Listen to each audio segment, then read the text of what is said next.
Hi అందరికీ. మీ చెవులు black అయినట్లా అనిపిస్తుందా? లేదా శబ్దాలు అకస్మాత్తుగా నీళ్లలోంచి వినిపిస్తున్నట్లుగా మబ్బుగా అనిపిస్తున్నాయా? మీరు ఇది వయస్సు వల్ల, జలుబు వల్ల అనుకుంటుండొచ్చు. కానీ అసలు కారణం కర్ణమైనం, ఇయర్ వ్యాక్స్ కూడా కావచ్చు. హాయ్. ఈరోజు చెవి మైనం సరిగ్గా తీసుకోకపోతే ఎలా వినికిడి తగ్గింపుకు కారణం అవుతుందో చూద్దాం. చెవి మైనం లేదా సీరుమెన్ నిజంగా మంచి విషయం. ఇది మన చెవులను రక్షించే సహజ విధానం.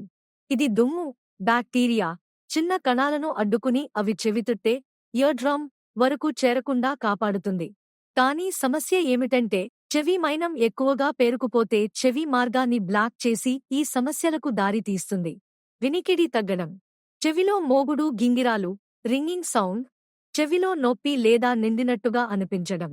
కొన్నిసార్లు తల తిరగడం. ఇవన్నింటినీ ఇంకా చెడ్డగా చేసేది ఏమిటంటే కాటన్ బడ్స్, హెయిర్ పిన్స్ వంటివి వాడటం.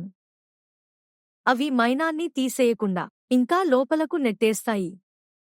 కాబట్టి మీరు ఇప్పటికీ అలా చేస్తున్నట్లయితే ఇప్పుడే ఆపేయండి. ఇప్పుడు మీలో చాలామందికి సందేహం రావచ్చు. చెవి మైనం వల్లే వినికిడి తగ్గుతోందనేలా తెలిసేది? మీకు అకస్మాత్తుగా వినికిడి తగ్గినట్లు లేదా చెవి బ్లాక్ అయినట్లు అనిపిస్తే పరీక్ష చేయించుకోవడం మంచిది.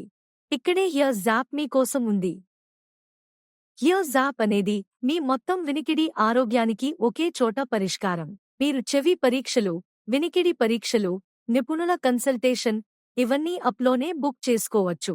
వరుసలో నిలబడాల్సిన అవసరం లేదు. కన్ఫ్యూజన్ లేదు. ప్రొఫెషనల్ వినికిడి సేవలు మీ చేతుల్లోనే. కాబట్టి గుర్తుంచుకోండి, చెవి మైనం చెడ్డది కాదు, కానీ ఎక్కువైతే వినికిడి బ్లాక్ అవుతుంది. చెవులను గుచ్చడం మానేయండి మరియు రెగ్యులర్ చెవి ఆరోగ్య చెకప్లు చేయించుకోండి. ఇప్పుడే హియర్స్ యాప్ డౌన్లోడ్ చేసుకోండి మరియు మీ ఇంట్లో నుంచే వినికిడి పరీక్ష చేయించుకోండి. ఈరోజు చెవులకు శ్రద్ధ పెడితే రేపు మంచి వినికిడి మీది.